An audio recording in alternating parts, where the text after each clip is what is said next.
आखिर एक बेटी का बाप जो ठहरा, पार्वती अब उसके हाथ पीले करने का समय आ गया है।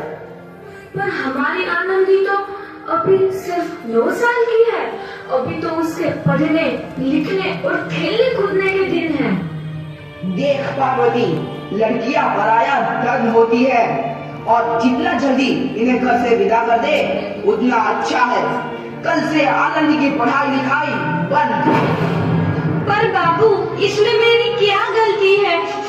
आप मुझे पढ़ाई करने क्यों नहीं देते? तेरी गलती है कि तू एक लड़की है। लड़का होती तो क्या बाबू? लड़का होती तो क्या? ऐ लड़की, ज्यादा जबान न चला, नहीं तो जबान हलक से खींचकर बाहर निकाल दूंगा। बाबू, मैं पढ़ लिख कर कुछ बनना चाहती हूँ। मेरी पढ़ाई ना रोको बाबू। आनंदी, तुझे पढ़ना है तो पढ़, लेकिन सारी उम्र बाप की छाती पर ये बोझ बनकर ना बैठ। पर बाबू, अभी तो मेरी उम्र पढ़ाई लिखाई की है। मुझे पढ़ लिख कर डॉक्टर बनना है। पढ़ाई पढ़ाई पढ़ाई, आज तो तेरी किताबों का काम तमाम करके ही छोड़ूंगा। ये ले।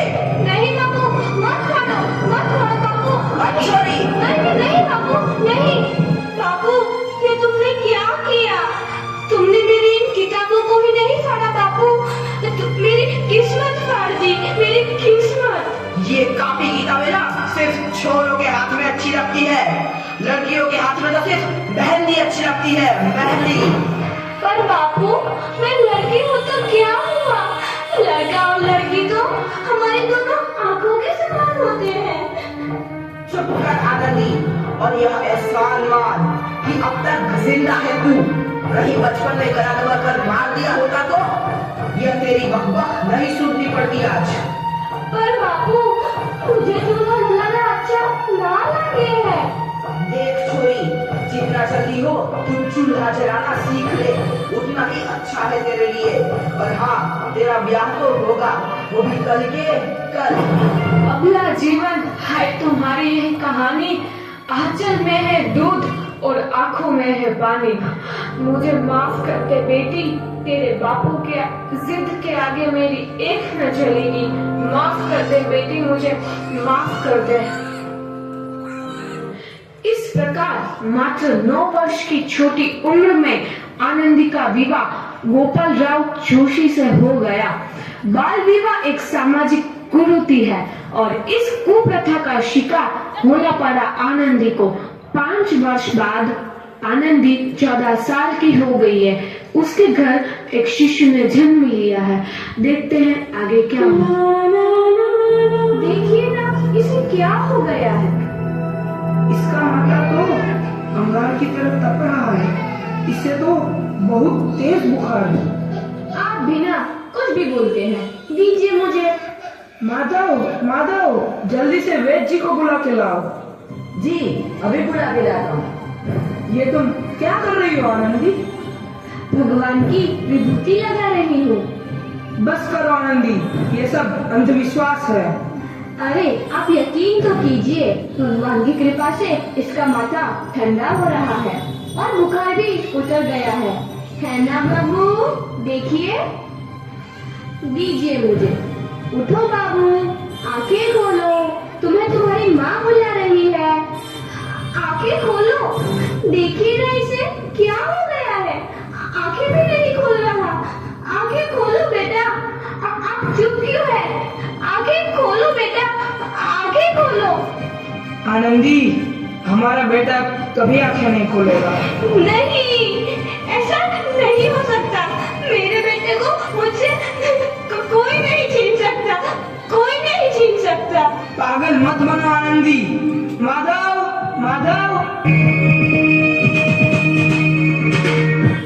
आनंदी, बंद करो ये पागलपन।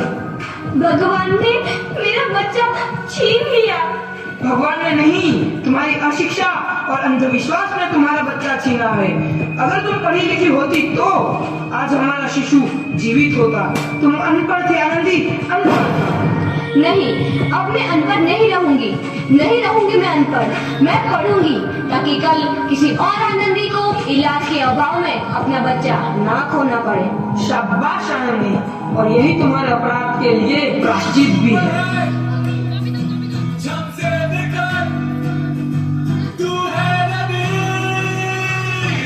आनंदी, तुम्हारी 12वीं का परिणाम आ गया है। तुमने पूरे कॉलेज में प्रथम स्थान अर्जित किया है।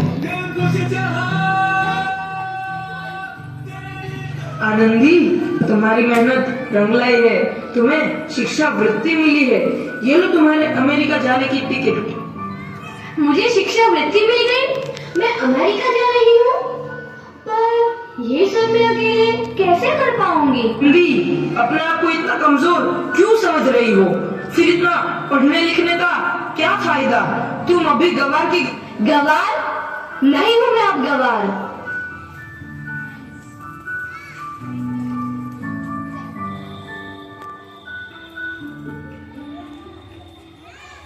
तो इस प्रकार 7 अप्रैल 1883 को आनंदी अमेरिका के पेंसिल्वेनिया के लिए रवाना हुई और 3 साल बाद उन्होंने डॉक्टर ऑफ मेडिसिन की उपाधि प्राप्त कर ली। इधर आनंदी के पिता की तबीयत बहुत खराब है। आगे क्या होता है देखते हैं। तो मैं नहीं बचूंगा। ऐसा मत बोलो। शहर के सिटी हॉस्पिटल में अमेरिका से डिग्री लेकर कोई बड़ा डॉक्टर आया है। एक बार वहाँ चलकर दिखा लेते हैं। हाँ, सही बोला भैया। कम से कम दिल को तसल्ली तो मिल जाएगी। हाँ हाँ, चलो चलो जल्दी हॉस्पिटल चलते हैं।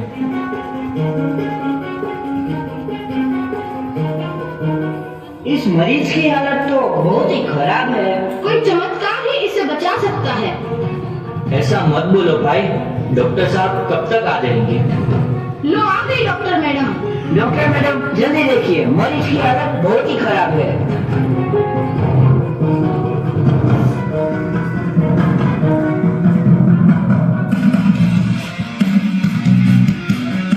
अब आप बिल्कुल ठीक हैं।